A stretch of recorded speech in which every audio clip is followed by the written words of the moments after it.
Bonjour. Oui, bonjour. Tu as la Donc, parole. moi, j'ai passé la formation sur la conservation des aires protégées. Et compte tenu de ce que j'ai lu, les défis, tout et tout, j'ai pas eu de préoccupation qui peut m'amener à poser d'autres questions, puisque c'est vrai, il y a les réseaux sociaux là. Donc, quand j'ai besoin de quelque chose, je passe sur Google et je recherche ce que je veux. Mais la raison pour laquelle je suis entré j'ai cliqué sur le lien, c'est pour suivre les autres et voir qu'est-ce qui me manque, qu'est-ce que moi, je n'ai pas cherché à savoir et que je peux encore acquérir davantage. Voilà la raison pour laquelle moi, j'ai cliqué sur le lien, je participe à cette conférence. Bon, merci. Ok, bah c'est super. Bah déjà, c'est bien que tu aies pu suivre le cours et que tu aies trouvé les réponses à tes questions, plus Google. Donc ça, c'est bien. Et effectivement, bon, il y a quand même pas mal de réseaux entre le forum, les MOOC, la page Facebook, les groupes. Mais voilà, bon, ici, l'idée, c'est plus d'avoir une discussion un peu informelle qui peut être sur des sujets de cours ou d'autres sujets d'actualité environnementale, ou parfois quand vous avez des problèmes euh, techniques, même si on a quand même pas mal d'explications sur la plateforme pour répondre aux problèmes techniques. Mais enfin, bon, ici, c'est vraiment ouvert, hein, ça dure pas très longtemps. On est là ensemble pour moins d'une heure ou à peine une heure, là. Et donc c'est l'occasion de sortir du cadre un peu formel des échanges par écrit. Mais bon, après, encore faut-il avoir quelque chose à échanger, hein. On est d'accord. Donc, merci en tout cas pour ton commentaire. Oui, Maëva? Bonjour tout le monde. Je n'étais pas disponible tout à l'heure, désolée. Je viens de vous prendre en cours. Voilà, je me présente, c'est Mathilde Eva Maeva depuis le Sénégal. Bonjour à tout le monde.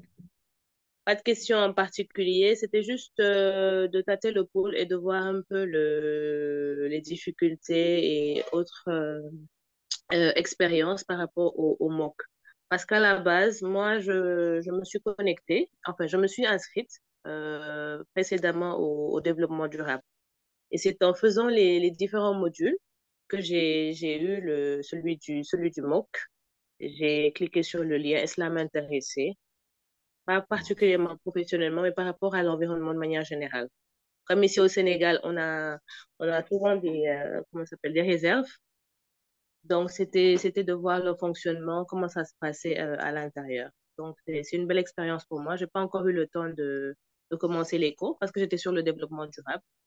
Mais c'était pour moi de vous remercier déjà pour cette opportunité que vous nous donnez de pouvoir affiner nos connaissances et compétences éventuellement et de connaître et de savoir justement la gestion des aires protégées, etc.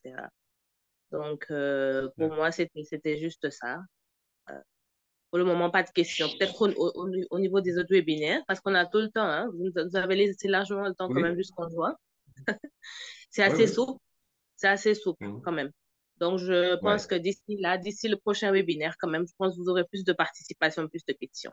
Donc, pour là, en fait, moi, Parfait. l'objectif pour moi, c'était que vous présentiez quelque chose. C'était pas forcément des Ouais. questions, mais voilà.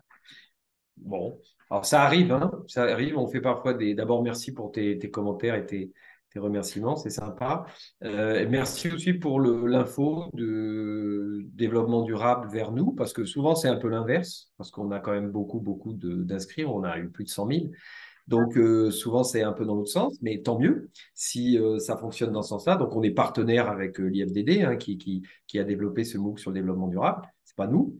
Et puis, nous, on a nos MOOC, mais enfin, on travaille ensemble avec la francophonie et donc l'Université Saint-Goor. Donc, tout ça, c'est la même famille. Donc, c'est bien qu'on sache que ça fonctionne dans les deux sens. C'est de l'info pour nous, c'est important.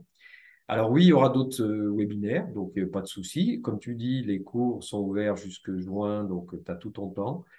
Tu peux faire un ou plusieurs MOOC. Après, le MOOC Gap est généraliste, les autres sont un peu plus techniques. Donc, effectivement, si professionnellement, tu n'en as pas forcément besoin, bon, tu ne vas pas forcément t'immerger complètement dans tous les MOOC, mais bon, par intérêt perso, ça peut arriver. Et puis, donc, il y aura d'autres webinaires, ils sont ouverts. Alors, ça nous arrive de faire, et ça arrivera d'ailleurs au cours des prochains webinaires, on fait intervenir une personne ou des personnes, des enseignants, des MOOC. Donc, on fait plutôt un webinaire thématique où là, on peut avoir effectivement des présentations. Mais bon, c'est un peu compliqué de prévoir des présentations qui… Alors, en fait, on va le faire probablement en 2023, puisque maintenant, on est en 2023 et qu'on commence l'année. On va certainement faire ce type de… Mais ça ne sera pas le webinaire des MOOC, ça sera plutôt je sais pas, un podcast ou quelque chose comme ça qu'on mettrait sur papaco.org ou sur la plateforme MOOC aussi, bien sûr, hein, mais ça sera plus voilà, sous la forme peut-être d'un truc enregistré pour de l'info, d'actualité. Par exemple, en ce moment, il y a eu beaucoup de nouveautés sur la diversité biologique, hein, après l'adoption enfin, la COP15 qui s'est tenue en décembre. Donc, on est en train de traduire tout ça en texte, en idées, en concepts, etc. Donc, je pense qu'il y a un moment, ça sera intéressant d'avoir une présentation de ce qui s'est dit. Ça n'intéresse pas forcément tout le monde, hein, mais enfin, ça intéresse nécessairement un certain nombre de gens. Et je pense qu'on va essayer de faire des choses comme ça, donc de l'info un peu descendante, où il y a une présentation, quitte à ce qu'il y ait des questions à la fin. Mais là, bon, ce type de webinaire, c'est vrai que c'est plus directement pour vous permettre, parfois il y a des problèmes, parfois on nous signale ci ou ça, ou comme tu l'as dit d'ailleurs, avoir le retour d'expérience des autres étudiants, ce qui peut se faire évidemment aussi au travers des forums, au travers des groupes Facebook dont on a déjà parlé, etc. Voilà, en tout cas, merci bien. Moi, je vous remercie. Et puis bah, impeccable. Puis on va te donner la parole à Godwill, Dossou, Kadulkpe. Oui, oui. Tosso Vas-y, Godwin vas-y, Kadukwe. Et, et j'ai peut-être une pas de question. problème. Et concernant les mots, Mhm. c'est vrai, on a les cours sous forme de vidéo, mais est-ce possible d'avoir les cours sous forme de PDF? Parce que rester devant un écran et suivre les cours, genre, c'est pas trop confortable, quoi. Mais si c'est sous forme de document livre, là, tu peux toutefois lire ton truc et ça te dérange en fait pas. Ouais, c'est ça, je voulais demander si c'est possible d'en avoir. Dans l'onglet ressources de chaque cours, il y a un book que vous pouvez télécharger. Donc, ce n'est pas le cours dans son intégralité, mais c'est un résumé du cours. Et il permet de réviser, il permet de se préparer pour les examens. Donc, chaque MOOC a Mhm. un book, qu'on appelle ça, un BOOC, une version PDF du cours qui est liée au MOOC. Voilà. Donc, c'est un support de cours. Après, les cours, les vidéos, comme vous avez pu le voir, viennent avec, en général, enfin les modules en tout cas, avec des lectures complémentaires qui reprennent ce qui est dans le cours, qui détaillent, qui permettent d'aller plus loin. Les vidéos, c'est vraiment l'essentiel, mais après, chacun ses goûts, donc c'est un peu compliqué parce qu'en fait, quand on fait des bouquins, et il y en a plein, hein, vous avez pu voir dans les MOOC, on vous présente les lignes directrices, hein, les guidelines de l'UICN ou d'autres, et en fait, on se rend compte que beaucoup ne lisent pas ces trucs-là, hein. Donc, c'est pour ça qu'on a fait des vidéos, en fait, parce qu'il y a beaucoup de gens qui préfèrent, en fait, travailler sur l'écran, travailler sur les vidéos, ou au moins la voix, etc. Donc, c'est toujours compliqué parce qu'il y a ceux qui vont vouloir des vidéos, puis ceux qui vont vouloir préférer quelque chose à lire, etc. Ce qu'il n'y a pas, c'est un document qui reprend intégralement le texte des cours. Mais ça, à la limite, tu peux l'avoir en parcourant les vidéos parce qu'il y a le texte à côté, donc tu peux récupérer ce texte. Mais c'est pas très intéressant d'avoir un texte quand on n'a pas les images, puisque souvent on fait référence à des images, donc c'est pas très intéressant. Donc c'est pour ça qu'on a fait les books, donc ces fameux résumés, mais qui sont assez détaillés quand même, et qui sont sous l'onglet ressources de chaque MOOC, et que vous pouvez même télécharger en français et en anglais, si vous allez chercher sur le MOOC en anglais. Comme ça, vous pouvez même travailler votre anglais tout en apprenant les matières des MOOC. Donc, c'est assez sympa. Est-ce qu'il y a d'autres questions? Non. J'aimerais bien revenir tout de suite là sur le problème de si on peut avoir les versions électroniques, pas toutefois des vidéos. Ça va être plus facile pour nous de relier à chaque Alors, fois. ouais. Bon, en tout cas, les vidéos sont toutes chargeables, hein, en basse définition, ça vous avez vu, hein. Donc, tu peux travailler hors ligne, il suffit de télécharger la vidéo sur la plateforme en basse définition. Donc, vous pouvez charger toutes les vidéos. Ça, ce n'est pas un problème. Après, pour ce qui est… Après, bon, il y a tous les documents auxquels on fait référence dans la partie ressources pour approfondir le cours. Et encore une fois, comme l'a dit Madeleine, le book qui fait le résumé du cours. Donc, en général, entre le book et l'écoute des vidéos, on a toutes les infos qui vont bien, quoi. Voilà. D'accord, merci beaucoup. C'est le but quand même que pour tout le monde, parce que lire un livre, c'est sympa et tout, il y a tout dedans. Et puis à la limite, il n'y a même plus besoin d'un livre, il suffit d'aller sur Wikipédia, toutes les informations sont déjà disponibles. Puis maintenant, vous entendez parler de ChatGPT, vous avez encore plus d'informations, etc. Là, notre but à nous, c'était de rendre toute cette information, il y en a beaucoup. Encore une fois, si vous tapez Air protégé sur Google, vous allez avoir des millions et des millions de références. Donc, c'était de rendre les choses un peu plus claires, évidemment, assez ludiques, parce que c'est des vidéos, avec des quiz, avec une dynamique de progression dans le cours, avec des examens, et puis à la fin, avec une attestation. Donc, ça c'est un MOOC. Donc, on peut apprendre, on peut progresser en faisant autre chose. On peut lire des livres, on peut s'inscrire à une université, etc. Voilà, bon, nous, on ne répond pas à tous les besoins pour tout le monde, parce qu'effectivement, on ne fait pas des livres, on n'a pas publié une encyclopédie, et on gère un MOOC qui permet à des gens de travailler en ligne. Bon, après, si on ne veut pas travailler en ligne et qu'on ne veut pas voir de vidéos, en fait, le mieux, c'est encore d'aller prendre d'autres supports de cours qui existent, et qui sont disponibles. Il y a notamment, on en parle dans les cours, je ne sais plus le nom exact, mais enfin, ce n'est pas une encyclopédie, mais enfin, c'est un guide de gestion et de gouvernance des aires protégées, assez récent, il a 4-5 ans, mais enfin, il fait 972 pages. Donc, quand on commence, on ne sait pas trop quand on va finir. Mais ça couvre tous les sujets dont on parle dans les MOOC. Donc, c'est une autre façon de pouvoir apprendre si vous préférez la lecture, etc. Voilà. Donc, est-ce qu'il y a d'autres questions parmi les participants là? Ou remarques, Ouais. Bonjour. Avant tout, je vais m'excuser. J'ai un caractère un peu bègue là, donc excusez-moi si je vais un peu, ça va un peu lent. Il n'y a pas de problème.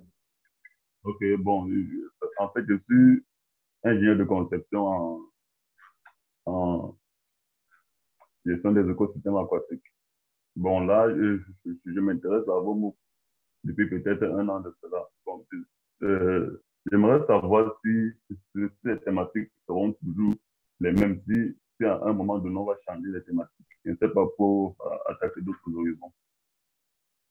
Ouais. OK. Alors, bonne question. Du coup, comme on l'avait dit d'ailleurs au dernier séminaire, webinaire, pardon, en décembre, là, pour la précédente session. Donc oui, on va ajouter, si possible cette année, normalement cette année, au moins un MOOC, voire, j'ose pas dire 2, mais enfin pourquoi pas, parce qu'on a un MOOC sur la gouvernance qui est en préparation, donc qui pourrait être, gouvernance évidemment des espaces protégés, qui pourrait être en ligne dans les prochains mois, disons. Et puis, on est censé en développer 3 autres dans les années qui viennent. Donc, chaque année, on va ajouter au moins un MOOC, sinon 2, donc assez prochainement, à nos 7 qui existent là pour le moment. Et puis, on va mettre en place, et ça, c'est d'ici la fin de l'année, parce qu'on est en train de travailler dessus, mais évidemment, il faut le temps de les produire, des outils qu'on appelle outils d'apprentissage, et qui sont des formations plus ciblées, donc techniques, pour reprendre certaines parties des MOOC, mais les détailler. Par exemple, détailler les techniques de suivi écologique qu'on a survolées dans le MOOC suivi écologique, mais on n'est pas rentré dans le détail de comment on fait, comment on applique, comment on fait les statistiques, enfin, même si beaucoup de gens n'aiment pas les statistiques, mais il y a un moment où il faut faire un peu des calculs. Donc, du coup, on va cette année développer ça. Donc, dans les 2 années qui viennent, en tout cas, il y aura beaucoup plus de MOOC, des nôtres, et d'outils d'apprentissage qui sont encore une fois une déclinaison plus ciblée des cours. Et on récupère un certain nombre de MOOC partenaires. Bon, là récemment, on en a récupéré un sur le tourisme, mais bon, il n'est qu'en anglais, donc il n'est que sur la plateforme anglaise. Pour le moment, il n'est qu'en anglais.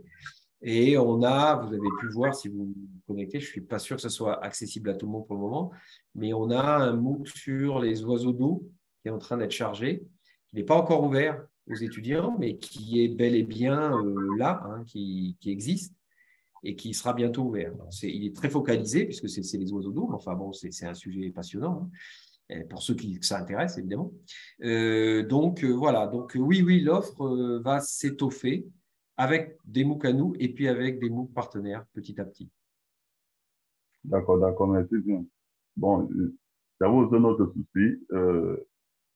Ok, merci. Bref, j'aimerais savoir si on peut utiliser les différentes attestations comme élément justificatif d'une période d'une période d'activité, quoi. Et si, par exemple, je veux postuler pour pour, pour une admission, par exemple, dans une université en France. Et si c'est que je dois peut-être justifier une période d'activité, est-ce que je peux prendre des différentes attestations que j'ai eues durant cette formation de mots, puis justifier cette période? Bah, écoute, bon, d'abord, vous pouvez utiliser les attestations comme vous voulez, hein, mais c'est vrai que ce que tu décris, des gens le font. Donc, effectivement, bon, beaucoup de gens, évidemment, signalent qu'ils ont fait les formations pour un peu qu'ils aient obtenu l'attestation. Donc, il faut avoir passé les examens, évidemment, mais ils le signalent dans leur CV. On a quand même un certain nombre d'universités, mais également du Nord, hein, pas qu'en Afrique, qui autorisent leurs étudiants à valider des crédits, donc des temps de cours qu'ils ne passent pas à l'université, mais qu'ils valident en suivant les MOOC. Donc, au lieu d'aller passer, je ne sais pas, un mois à l'université, ils font un MOOC et ils valident leur temps. Donc, ça dépend un petit peu du parcours qui est le tien et où est-ce que tu veux aller. Mais oui, après, pour des démarches d'inscription en université, oui, c'est tout à fait utilisable. C'est encore plus utilisable si tu vas jusqu'au certificat en ligne, une fois passé les 7 MOOC. Parce que là, le certificat, pour le coup, il est décerné non pas par nous, hein, mais par l'Université Saint-Maur. Donc, c'est un vrai diplôme universitaire. Donc là, ça a la valeur d'un diplôme universitaire. Chaque fois, tu as coupé. Mais pour dire que le certificat a bien la valeur d'un diplôme universitaire, j'ai publié les détails en description. Le certificat en ligne, donc le lien Google Forms pour vous inscrire au certificat en ligne, ainsi que le lien pour en savoir plus, pour connaître les critères. Rapidement, je vais survoler les critères. Il faut avoir validé tous les MOOC, donc les 7 MOOC du Papaco, et ensuite simplement vous participer à l'examen. C'est un examen supplémentaire qui se fait en ligne sur une plateforme à part, pas d'inscription nécessaire, le 21 juin, il me semble. Donc on a généralement deux examens par an, un en juin et un en décembre. Donc voilà. Ça, il me semble que c'est 15 crédits universitaires qui sont octroyés qui sont liés à ce certificat. D'accord, merci bien, c'est noté. Alors, j'étais en train de dire qu'est-ce qu'on peut faire pour devenir aussi membre de la Commission mondiale des aires protégées, le CEMAP là. Y a-t-il toujours cette opportunité? Parce que j'avais suivi, quand je suivais la formation en 2021, c'est là où j'avais suivi toutes les formations. Il y a quelque part où on disait que tous ceux-là qui sont intéressés de rejoindre cette commission, ils peuvent manifester leur intérêt. Alors, je voudrais savoir si l'opportunité est toujours là ou comment. Pour la CEMAP, il faut en fait se rapprocher de la commission. Donc, il faut passer par le site de l'UICN. Et sur le site de l'UICN, aller voir dans les différentes commissions. Et dans la commission mondiale pour les aires protégées, il y a comment s'inscrire, enfin comment rejoindre. Et donc, il y a un formulaire à remplir. Il faut fournir, je crois, deux référents. Mais bon, rien d'infaisable, hein. Donc, si vous êtes intéressé, que vous travaillez dans les aires protégées, que vous avez envie vraiment de vous investir, il faut le faire. Et c'est toujours ouvert, donc il n'y a pas de période, vous pouvez y aller et vous inscrire. Voilà. Donc, mais c'est pas, nous, on peut rien faire. C'est-à-dire que nous, UICN, on peut se rapprocher de se rapprocher de la commission elle-même. C'est eux qui décident qui rentre ou qui rentre pas. Mais si vous demandez avec enfin, il faut remplir un formulaire et puis c'est bon, hein. Il n'y a pas de souci. Voilà. Est-ce qu'il y a d'autres questions? Maëva, tu avais levé la main peut-être pendant que j'étais pas là ou... Oui, en fait, c'était juste un complément de l'intervention de Moïse qui demandait par rapport au certificat, en fait, de diplôme. Et le diplôme lui permettait de pouvoir postuler au niveau des universités éventuellement françaises. Donc, il y a, excusez-moi, j'ai oublié son nom, votre collègue, qui parlait de valider les 7 MOOC déjà, avec attestation de réussite à l'appui. Mais en complément, il faut aussi valider les 3 MOOC de l'IFDD, notamment le développement durable, parce que ce que j'ai vu sur le site, hein. Ouais, c'est pas tout à fait ça, en fait. C'est pas tout à fait ça, mais c'est une bonne question parce que ça permet de clarifier. Et ce qui prouve qu'il faut qu'on clarifie sur le site aussi, parce que, en fait, il faut passer 7 MOOC, dont 6 qui sont chez nous, ça c'est sûr. Ouais. Et tu as l'option d'en choisir un parmi ceux de l'IFDD ou le 7e de nos MOOC, qui est le MOOC sur les aires marines protégées. Donc, au total, pour passer le diplôme, enfin le certificat en ligne, il faut avoir validé cette MOOC, dont un qui peut être un... Ah, Bon, je crois avoir encore m'occuper. ouais, Donc, voilà, donc c'est vrai que je dis les 7 MOOC du Papaco parce que ça va plus vite et tout le monde comprend, c'est tout ça. Mais effectivement, il faut avoir validé les 6 MOOC principaux. Donc, gestion des aires protégées, suivi écologique, application des lois, conservation des espèces, nouvelles technologies. Et il m'en manque un. Mais bon, voilà, les 6 premiers de la liste. Et ensuite, en complément, effectivement, soit le MOOC aire marine protégée, soit l'un des 3 MOOC de l'IFDD qui sont mentionnés sur le site au choix. ok. Mais par Voilà. contre, j'ai vu que c'était autorisé qu'une seule fois, une seule tentative est autorisée, je n'ai pas compris. Pour le moment, Ouais. une seule tentative est autorisée. C'est vrai qu'on travaille sur une version de rattrapage éventuellement dans les mois à venir, peut-être pour les personnes qui n'ont pas réussi. Mais pour le moment, il y a une seule tentative. Mais je précise que la difficulté de l'examen ne repose pas sur les questions. Elles sont pas insurmontables. La difficulté, c'est de tout faire dans le temps. Ça, c'est la difficulté qui remonte. Donc, vous avez 2 heures pour composer. Et c'est ça, en fait. Mais si vous connaissez les réponses, si vous connaissez le sujet, il n'y a aucune raison de ne pas réussir. Ouais. Et le taux de réussite est d'ailleurs très, très bon. Et justement, Ouais. parce que moi-même, j'étais intéressée, c'était l'une des raisons d'ailleurs du pourquoi je me suis inscrite sur tous les MOOC, hein, parce que le défi, c'est ça, en fait. Comme je le disais, c'est pas précisément pour en faire un métier, mais dans l'avenir, c'est une compétence peut-être que je peux faire valoir. Donc, c'était ça un de mes soucis. C'était comment ça se passait l'examen en ligne. Puis, il y avait un support, un document qu'il y avait. Voilà. Ou alors, c'était dans l'examen. Est-ce que c'était ça? Voilà. Donc, c'est un examen assez sympathique à faire, en fait, parce que c'est un peu comme certains de nos examens, il y a des cas d'études et des questions qui sont reliées, mais c'est pas, il y a assez peu de questions de connaissances strictes. C'est pas le but. Le but, c'est pas que vous soyez des encyclopédies. C'est plus au travers des questions et du questionnaire qui a qui a une centaine de questions, un peu plus. Oui,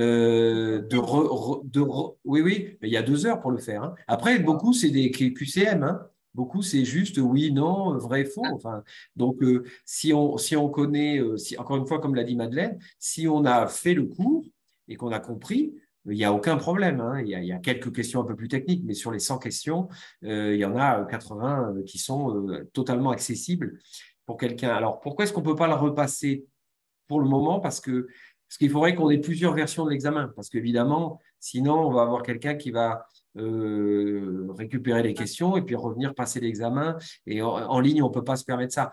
Là, ce n'est pas comme nos MOOC où tu peux très bien faire ça, même si on change les examens d'une session à l'autre. Mais globalement, tu peux quand même retravailler les questions, voire les passer plusieurs fois. Mais là, on parle d'un diplôme d'université qui est décerné par l'Université Senghor. Donc, il y a un certain nombre de règles Évidemment, voilà. Tout comme à la fac, si tu vas passer un examen et que tu sors de la salle, tu ne dis pas ah ben, je n'ai pas réussi, je vais le repasser demain, vous n'avez qu'à me redonner une feuille. Non, tu l'as passé, tu l'as réussi, tu l'as pas réussi, ben, tant pis. Hein. Soit tu recommences l'année, soit il y a du rattrapage. Donc, dans notre cas, voilà, pour le moment. Mais on sait que on ne va pas garder cette formule pour toujours. Quelqu'un qui l'aurait passé une fois, qui n'aurait pas réussi, mais qui reprend les cours, on va faire une espèce de période de transition peut-être. Il faudra attendre au moins un an pour que la personne, on soit sûr, elle ait le temps de travailler et repasse. Le but du jeu, nous, c'est pas de faire tomber les gens, hein, mais c'est de s'assurer que les gens sont bien formés. Hein. Donc, bon, voilà. Exactement. En tout cas, ce serait bien d'encourager tous les étudiants à le faire. Pas que d'avoir l'attestation, mais de manière tout à fait formelle, Ouais. d'avoir un diplôme en poche et de faire valoir.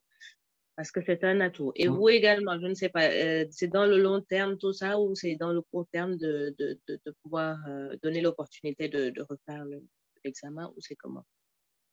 Non, c'est on réfléchit à la formule et comment faire, etc. Parce qu'après, il y a toute la technique derrière comment on dit, d'hébergement de l'examen, etc. Donc, pour le moment, quelqu'un qui s'inscrit une fois ne peut pas se réinscrire. Donc, il faut régler un petit peu des problèmes techniques. Mais oui, non, c'est dans l'année qui vient. La réponse sera d'ici la fin de cette année, on aura répondu à ça. Il n'y a pas de souci. Après, après, encore une fois, on gère au cas par cas aussi. Hein, c'est-à-dire que quelqu'un qui nous dirait j'ai passé l'examen, bon, nous, on a évidemment tous les résultats, puisqu'on fait les corrections, etc. Qui nous dit voilà, bon, quelqu'un qui a fait 10 questions sur 100 et qui nous dit bon, une semaine après, je suis prêt, bon, là, ça ne va pas le faire. Mais quelqu'un qui a échoué pas très loin et qui dit bon, je vais reprendre tel et tel MOOC pour pouvoir compléter, on est prêt à ouvrir l'examen. Je veux dire, c'est pas une règle non plus totalement. Voilà, on est à l'écoute des étudiants, on se parle. Hein. Donc, c'est pas. Voilà. C'est peut-être plus comme ça que ça va évoluer au départ, parce qu'il y a des gens qui n'ont pas besoin de le repasser, parce que finalement, ils ne s'y intéressent pas beaucoup. On a ça, hein, on a des étudiants qui s'inscrivent, et puis ils font 4-5 questions, et puis ils quittent l'examen. Bon, ceux-là, c'est qu'ils n'étaient pas intéressés. Voilà, on ne va pas les repêcher. Hein. On en a d'autres, au contraire, qui ont eu des soucis de connexion, qui ont eu des choses. Bon, on peut comprendre. Hein. Et à ce moment-là, on peut leur réouvrir l'examen à la session d'après. En moyenne, vous avez OK. combien de taux de réussite en moyenne et le taux de participation? On a en moyenne une trentaine, 30 à 40 étudiants qui passent. Donc, ce n'est pas énorme, hein, mais enfin, c'est déjà ça. Et puis, je dirais 80 à 85% réussissent. Sur une trentaine, on va en avoir 22, 25. Quand même. Alors, en fait, c'était juste Oui, pour oui. pouvoir motiver les autres, en fait. Augmenter le taux de participation, éventuellement recueillir les avis des uns et des autres, faire une enquête, un sondage pour réaméliorer peut-être les questions. Ouais. C'est ça, c'est pas Ouais. forcément que les gens ne soient pas intéressés, mais est-ce qu'ils sont au courant Oui. de cela? Parce qu'il faut avoir cette curiosité, Ouais. parce que moi, j'ai fait le tour du site avant de Ouais. m'inscrire, et ce qui m'a frappé, en Ouais. fait, c'était juste d'avoir ce diplôme-là. Donc, comme je disais tout à l'heure, D'accord. vous étiez connecté tout à l'heure, je me suis inscrite sur tous les MOOC. Voilà. OK. Donc, l'objectif aujourd'hui, c'est pas d'avoir une attestation, mais d'avoir un certificat et voilà, Ouais. C'est bien, c'est ça qu'il faire faut. valoir son droit. C'est une compétence en plus pour moi parce que je ne sais pas. Là, je suis dans un projet de Ouais. reconversion professionnelle. Je suis ouverte, hein. C'est pas que je sois Mhm. fermée. Donc, aujourd'hui, pour moi, c'est juste de la curiosité que je fais. Voilà, c'est de la curiosité, mais également une immersion par rapport justement à ce type à ce type de formation. Donc, Mhm. c'est dommage vraiment de n'avoir qu'une seule tentative parce que si on n'est pas très expert sur la gestion la conservation des aires protégées, et puis c'est un thème d'actualité, hein, honnêtement, un thème Oui, d'actualité. absolument. Ce serait vraiment dommage Mais sincèrement, quelqu'un qui passe les 7 MOOC, qui fait donc 6 chez nous, plus peu importe, qui a couvert le cours sérieusement et donc qui a eu les 7 attestations, n'a aucune difficulté à passer l'examen. Hein. C'est juste D'accord. qu'on est obligé d'avoir un examen parce qu'une université ne peut pas tout faire en ligne. Il Non. faut qu'au cours de l'examen, on vérifie l'identité. Parce que là, on donne un diplôme, on veut savoir si c'est bien la personne qui, finalement, a acquis les compétences. Donc, on est obligé de faire cet examen en ligne. Mais encore une fois, le but du jeu, ce n'est pas du tout de dissuader les gens de le faire ou de les faire tomber. C'est la consécration des 7 MOOC, la reconnaissance du travail qui a été fait, avec un esprit, moi je pense les cours, enfin franchement, même moi j'arriverai à passer le certificat. Donc c'est quand même assez accessible. Et puis, mais bon, après, il y a des gens qui s'inscrivent et effectivement, ils n'ont rien fait, hein. Enfin, ou alors ils ont passé les attestations, mais il y a très longtemps, ils n'ont pas, voilà, ou ils se fatiguent au bout de 5 minutes. Je ne sais pas pourquoi ils se désinscrivent, mais en tout cas, ils quittent assez vite. Mais sinon, ceux qui s'y mettent vraiment, je pense qu'il n'y a pas de problème. On n'a pas de retour négatif ni sur les questionnaires, ni sur les choses comme ça, hein. Les gens ne nous ont pas dit. C'est pas plus compliqué que les MOOC, en tout cas. Pas du tout, hein. Donc, C'était rassurant. Et voilà. Donc, vous avez 2 examens prévus, un le 21 juin 2023 et l'autre, c'était en décembre, oui, Ça sera en fin d'année, fin d'année. D'accord, ça laisse le temps de se en préparer. décembre. Ouais, exactement. Alors, Moïse, tu as la main levée. On est presque à l'heure, là. Ah oui, merci Ouais. beaucoup, Godefroy. C'est toujours par rapport au certificat que vous délivrez. Alors, je voudrais vous proposer, est-ce qu'il n'y a pas moyen de commencer cette fois-ci à nous envoyer des certificats qui sont imprimés au lieu des versions électroniques? Est-ce qu'en tout cas, l'ICN ne peut pas commencer à nous envoyer ce qui est déjà imprimé? Parce que je vois que chaque année, vous nous envoyez des versions électroniques des certificats. Donc, moi, je trouve intéressant que les certificats soient imprimés, de chercher comment nous envoyer des certificats. En tout cas, ça sera beaucoup plus intéressant. Alors, à part ça, je voudrais aussi savoir si les bénéficiaires de vos formations ne gagnent pas, il n'y a pas d'opportunités que vous leur accordez en termes peut-être de connexions avec des institutions qui sont partenaires à vous, dans les cadres d'emploi, etc. Parce que je vois que l'ICN, c'est une grande institution, c'est une grande organisation qui a un peu des partenaires partout de par le monde. Est-ce que, en tout cas, vous ne voyez pas qu'il est utile aussi de commencer à connecter peut-être les bénéficiaires, les diplômés de vos formations à vos organisations qui vous sont partenaires? Donc, c'est un peu ça. D'accord. j'aimerais juste Du coup, faire une distinction vas-y. parce que je ne sais pas si c'est toujours clair. Le certificat n'est pas la même chose que l'attestation. Donc, les attestations que vous obtenez à la fin des MOOC seront toujours en version électronique. On ne peut pas envoyer des milliers de certificats d'attestation à des milliers d'étudiants à la fin de chaque MOOC, pour chaque MOOC en plus. Donc, ça fait beaucoup d'envois papier. Donc, et là, c'est là où Maëva a eu raison. Il faut qu'il y ait plus de clarté autour de certificat. On mélange un peu les mots, certificat, attestation, etc. Et chaque MOOC donne droit à une attestation de réussite. Si vous validez le MOOC avec une moyenne supérieure ou égale à 75%, et si vous validez l'ensemble des MOOC que j'ai mis en commentaire, plus AMP ou les 3 de l'IFTD, vous pouvez passer un examen supplémentaire et obtenir un certificat en ligne qui, lui, est octroyé par l'Université Saint-Goard, donc le diplôme, un vrai diplôme d'université. Et voilà, donc voilà, Geoffroy, je te laisse répondre après.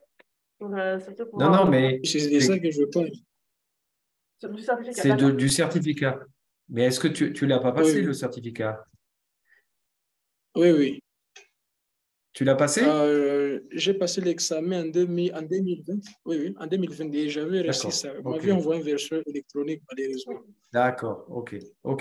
Donc ça, on peut y arriver. Il faut que ce soit encore une fois Saint-Goard. Mais dans ce cas-là, il faut que tu nous écrives pour demander la version papier. Parce que naturellement, on va envoyer une version électronique qui en général suffit, hein, puisque globalement, toi, quand tu vas postuler un truc, tu vas envoyer par email et tu vas attacher des pièces qui seront électroniques. Donc en général, aujourd'hui, on n'utilise plus de papier. Tu ne vas pas écrire et mettre dans une enveloppe, etc. Mais je comprends que dans certains cas, il peut y avoir besoin. d'une version papier, dans ce cas-là, tu nous demandes et on relaie. Senghor est capable de le faire. Hein. Mais pour des raisons de simplicité, vous comprenez bien qu'on a des centaines de certifs et on a des milliers d'étudiants. On ne peut pas envoyer, évidemment, tout notre budget passerait dans les envois postaux, ça n'aurait aucun sens. Donc ça, c'est la première réponse. Mais OK, pour toi, si tu as ton certif, écris-nous et on verra si Senghor peut t'envoyer, ce qui doit être le cas normalement, hein, t'envoyer le certificat en version imprimée. Et l'autre partie qui est le partenariat et les emplois. Je vous écris sur quel mail? Pardon? J'ai dit, je vais vous écrire sur quel mail? Sur votre adresse mail? Je le mets en commentaire. Ouais. Voilà, sur le commentaire du truc, mais à moocs@papaco.org, voilà, comme l'adresse habituelle pour nous joindre sur les MOOC, hein. Sur tous les MOOC, il n'y a pas de problème. Donc, ça finit par nous arriver. Et alors, donc, l'autre aspect qui est donc les partenariats, bon, on publie pas mal de boulot hein, sur la page, sur les groupes, etc., de partenaires, justement. Hein. Donc, ça régulièrement. Mais c'est un bon point, c'est-à-dire qu'on a beaucoup cette demande d'étudiants de nos MOOC qui disent oui, mais qu'est-ce que je vais en faire physiquement après hein. Donc, en deuxième moitié de 2023, on espère arriver à monter quelque chose. On est en train d'y travailler, hein. Ce n'est pas du tout une hypothèse, ça va arriver, mais je ne peux pas vous dire exactement quand. On va monter notamment des stages qui permettront à certains étudiants d'aller faire du terrain. Bon, on ne peut pas envoyer 100 000 personnes, ce n'est pas possible, ni même 1000 personnes, ça ne va pas arriver. Donc, on va sélectionner et le critère probablement de sélection principale, ça sera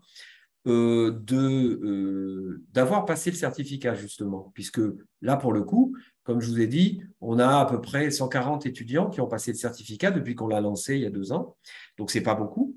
Et donc, dans ce vivier-là, de gens qui ont fait des efforts de non seulement faire les MOOC, mais en plus de passer le certificat, on les mettra en priorité pour accéder à ces stages qui seront, je dis n'importe quoi parce qu'on n'a pas tout fini, mais enfin de l'ordre d'une vingtaine ou une trentaine par an. Hein, donc, c'est quand même pas mal. Donc, pour nous, ça permet de motiver, on avait cette discussion avec Maëva il y a 2 minutes, mais de motiver plus d'étudiants à passer le certificat parce que du coup, il y a quand même la possibilité de faire éventuellement des stages. Et puis, pour ceux qui ont déjà fait le certificat et qui seraient sans emploi ou qui auraient envie de s'immerger plus loin dans ces matières, ça sera l'occasion de faire ça. Donc, on est en train d'y travailler, je n'en ai pas parlé, mais c'est vrai que quand on y sera prêt, on fera de l'info, vous serez les premiers informés, évidemment. Hein, et j'espère qu'on pourra garder comme principal critère d'avoir fait le certif, pardon. Parce que comme ça motive, ça donne de la valeur aussi à notre certificat en ligne, ça donne du poids. Voilà. Donc après, bon, on a quand même, pour finir avec ça, pas mal de partenaires qui tiennent compte du certificat ou au moins des attestations quand les gens les approchent. C'est-à-dire que on connaît beaucoup d'étudiants, on publie quand même pas mal de témoignages dans l'ANAPA, vous voyez ça, de gens qui nous disent j'ai obtenu un boulot parce que non seulement j'avais une formation, parfois même pas d'écologie, hein, parfois c'est de la communication, parfois ils sont formés en économie ou que sais-je, mais comme ils ont fait ces formations qui montrent qu'ils s'intéressent à la matière, ils ont été incorporés dans une organisation qui ne cherchait pas forcément un écologiste, mais un économiste qui s'intéresse à l'environnement ou un communicant qui s'intéresse à l'environnement.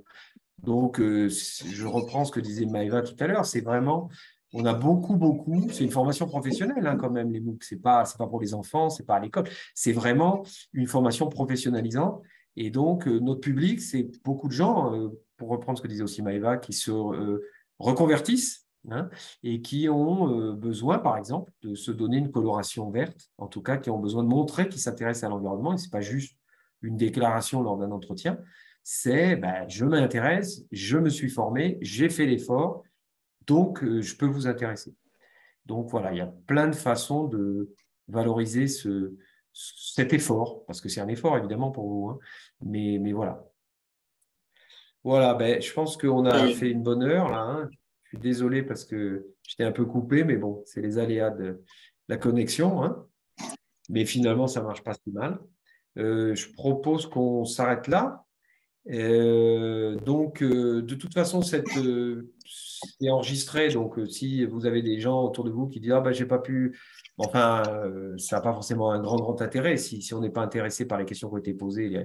Enfin bon, en tout cas, ça sera disponible en ligne, hein. Le reste, on est à votre écoute.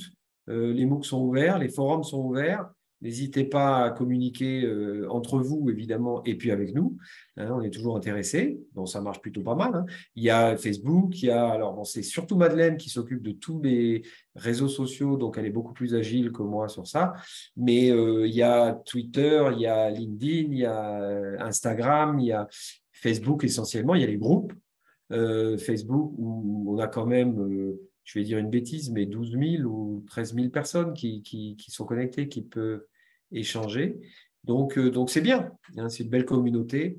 Donc, on espère vous retrouver là. Et Madeleine, je te laisse le mot de la fin. Bon, merci à tous. Je vois qu'il y a encore des questions, une ou deux questions en commentaire. On y répondra après. Au moment du chargement de la vidéo sur papaco.org. Donc, on charge le webinaire sur Papaco et là, on répondra aux questions en commentaire. Donc, merci à tous. Et Voilà. le prochain chat aura lieu le 13 mars. On avait dit le 16 mars, mais ça a changé. Ce sera le 13, toujours à 8h UTC. Très bonne journée à tous. À lundi. À bientôt. Bye bye. Au revoir à tous.